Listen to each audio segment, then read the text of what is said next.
तो दोस्तों आज हो गया 29 दिसंबर 2022 यूपी में देश दुनिया की सभी ताज़ा बड़ी खबरें लेकर आए हैं सिर्फ आपके लिए। पर खबर शुरू करते हैं। उसमें चैनल को अब तक सब्सक्राइब ना किया हो तो फापर चैनल को सब्सक्राइब कर दे, लाइक कर दे, शेयर कर दे ताकि इसी तरह की खबर आप हर रोज देख सके। चलिए शुरू करते हैं आज की पहली बड़ी खबर।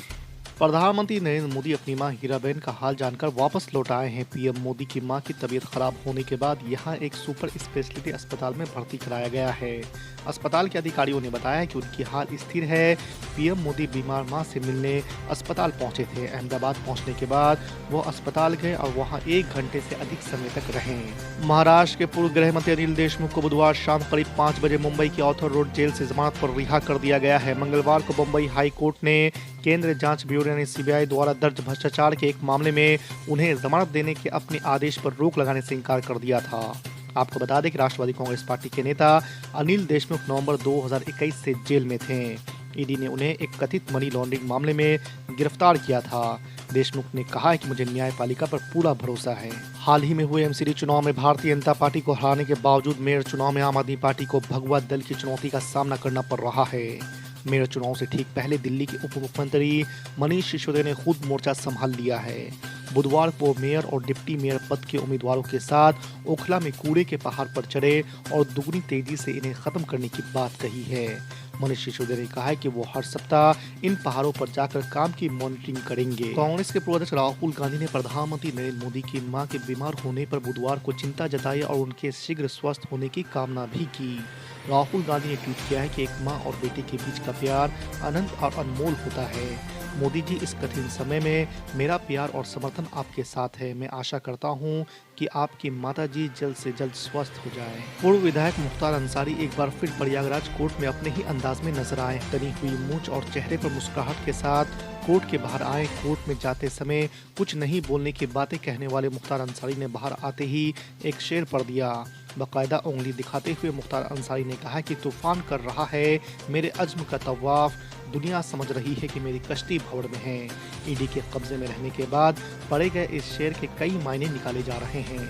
राहुल गांधी के नेतृत्व में निकाली जा रही भारत जोड़ो यात्रा 3 जनवरी को उत्तर प्रदेश में प्रवेश करेगी। यात्रा में शामिल होने के लिए समाजवादी पार्टी के प्रमुख अखिलेश यादव समेत यूपी के विपक्षी दलों के नेताओं को भी निमंत्रण देने की बात कांग्रेस की तरफ से कही गई है। इसी को लेकर जब अखिलेश यादव से पूछा गया तो वो भड़क गए। सवाल पूछने वालों से ही न्योते के कार्ड मांग लिया। साफ किया है कि उन्हें कोई कार्ड नहीं मिला है। लोक जनशक्ति पार्टी के अध्यक्ष और लोकसभा सदस्य चिराग पासवान ने गृह मंत्री अमित शाह से मंगलवार को मुलाकात की और बिहार सरकार को बर्खास्त कर राष्ट्रपति शासन लगाने की मांग की है। उन्होंने आरोप लगाया कि राज्य में कानून व्यवस्था चरमरा गई है।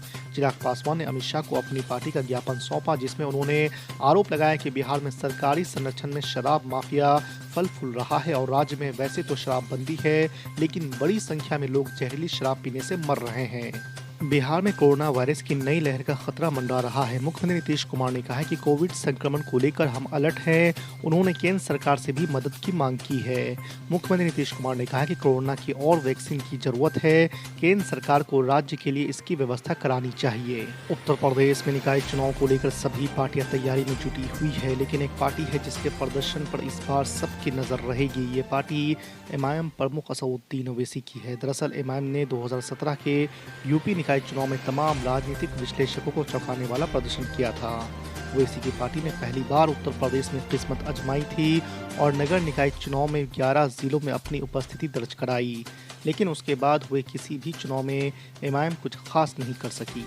धर्म बदलने वालों को अनुसूचित जाति का दर्जा देने को लेकर आयोग बनाने के फैसले को सुप्रीम कोर्ट में चुनौती दी गई है। सुप्रीम कोर्ट में याचिका दायर कर सरकार के उस फैसले को चुनौती दी गई है जिसके तहत उन लोगों को एसटी का दर्जा देने के लिए आयोग का गठन किया गया है जो दावा करते हैं कि वो मूलभूत अनुसूचित जाति से है, लेकिन उन्होंने ईसाई या इस्लाम धर्म अपना लिया है।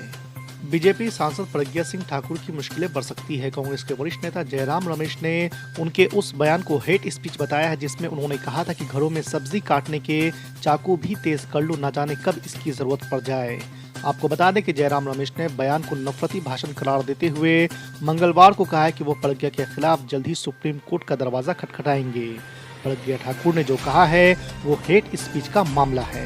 कांग्रेस की भारत जोड़ो यात्रा करीब 1 सप्ताह के विश्राम के बाद आगामी 3 जनवरी को उत्तर प्रदेश पहुंचेगी। राहुल गांधी की अगुवाई में ये यात्रा कश्मीरी गेट के निकट से होते हुए गाजियाबाद के लोनी पहुंचेगी और इस तरह से वो देश की सबसे बड़ी आबादी वाले राज्य उत्तर प्रदेश में दाखिल होगी। 3 दिनों तक पश्चिमी यूपी के कुछ इलाकों से होते हुए 6 जनवरी को हरियाणा के पानीपत में प्रवेश करेगी। कर्नाटक के मुख्यमंत्री बसवराज बोम्मई ने पड़ोसी राज्य महाराष्ट्र की विधानसभा में लाए गए एक प्रस्ताव की कड़ी निंदा की है। महाराष्ट्र सरकार के प्रस्ताव में सीमा विवाद के बीच राज्य के हितों की रक्षा करने का संकल्प लिया गया है। आपको बता दें कि दोनों ही राज्यों में भाजपा सत्ता में है। कर्नाटक ने भी हाल ही में महाराष्ट्र के साथ सीमा विवाद पर एक प्रस्ताव पारित किया है। महाराष्ट्र के प्रस्ताव में कहा गया है कि 865 मराठी भाषी गांव हैं और इन गांवों का हर इंच महाराष्ट्र में लाया जाएगा। दिल्ली सरकार का कहना है कि राष्ट्रीय राजधानी के अस्पताल कोरोना की चुनौतियों से दो हाथ करने के लिए तैयार है। दिल्ली के उप मुख्यमंत्री मनीष सिसोदिया ने मंगलवार को कहा है कि शहर के सरकारी अस्पताल सभी साजो सामान से लैस है। कोरोना के नए वेरिएंट से सतर्क रहने की जरूरत है। दिल्ली सरकार हर आपातकालीन स्थिति से निपटने के लिए भी तैयार है। जरूरत पड़ने पर हम बेड की क्षमता 36,000 तक बढ़ा सकते हैं। बिहार के मुख्यमंत्री नीतीश कुमार एक बार फिर बिहार के अलग अलग जिलों की यात्रा पर निकलेंगे। 5 जनवरी 2023 को वो पश्चिमी चंपारण जिले के बेतिया से यात्रा की शुरुआत करेंगे। इस दौरान वो सरकार की योजनाओं और कार्यक्रमों की समीक्षा करेंगे और साथ ही लोगों से संवाद करेंगे। मथुरा के एक स्थानीय अदालत ने श्री कृष्ण जन्मभूमि और शाही ईदगाह विवाद को लेकर हिंदू सेना के दावे पर ईदगाह के अमीन सर्वेक्षण की रिपोर्ट 20 जनवरी को तलब की है। कोर्ट के आदेश पर अब इमाम सांसद असदुद्दीन ओवैसी की प्रतिक्रिया सामने आई है। उन्होंने कोर्ट के आदेश पर सवाल खड़े किए हैं। असदुद्दीन ओवैसी ने कहा कि सर्वे के लिए पूछना एक गलत आदेश है। सिविल कोर्ट ने 1991 के उस अधिनियम का उल्लंघन किया है। असदुद्दीन ओवैसी ने आगे कहा है कि मैं मथुरा कोर्ट के आदेश से असहमत हूँ। इमाम प्रमुख ने बीजेपी और आरएसएस पर भी निशाना साधा। उन्होंने कहा कि बीजेपी और आरएसएस इस देश में 1980 और 1990 वाली हालत बनाने की कोशिश में है। कांग्रेस नेता राहुल गांधी सोमवार को महात्मा गांधी और पूर्व प्रधानमंत्रियों की समाधि पर श्रद्धांजलि अर्पित करने पहुंचे थे। हालांकि सोशल मीडिया यूजर्स का ध्यान इस बात पर गया कि क्या उन्हें ठंड नहीं लगती। दरअसल नई दिल्ली में इन दिनों पर रही कड़ाके की ठंड में भी राहुल गांधी टी शर्ट पहने नजर आए। कर्नाटक की राजधानी बेंगलुरु में चीन से आए एक 37 वर्षीय शख्स के कोरोना पॉजिटिव पाए जाने की पुष्टि हुई है। इसके अलावा कोलकाता में भी 2 यात्री संक्रमित पाए गए हैं। आपको बता दें कि इसके अलावा बिहार के बोधगया में म्यांमार और थाईलैंड से आए 4 लोग संक्रमित पाए गए हैं। कोरोना पॉजिटिव पाई गई 3 महिलाएं थाईलैंड की है, जबकि एक पुरुष म्यांमार का रहने वाला है। फिलहाल इस बात पर नजर है कि इन लोगों की जीनोम सीक्वेंसिंग रिपोर्ट में कौन सा वेरिएंट पाया जाता है। महाराष्ट्र कर्नाटक सीमा विवाद पर पूर्व मुख्यमंत्री उद्धव ठाकरे ने केंद्र के सामने अलग मांग पेश कर दी है। उन्होंने केंद्र से विवादित सीमा क्षेत्र को केंद्र शासित प्रदेश घोषित करने की मांग की है। खास बात है कि दोनों राज्य की तरफ से सियासी बयानबाजी जारी है। हाल ही में मुख्यमंत्री बसवराज बोम्मई और मुख्यमंत्री एकनाथ शिंदे ने केंद्रीय गृह मंत्री अमित शाह से मुलाकात की थी।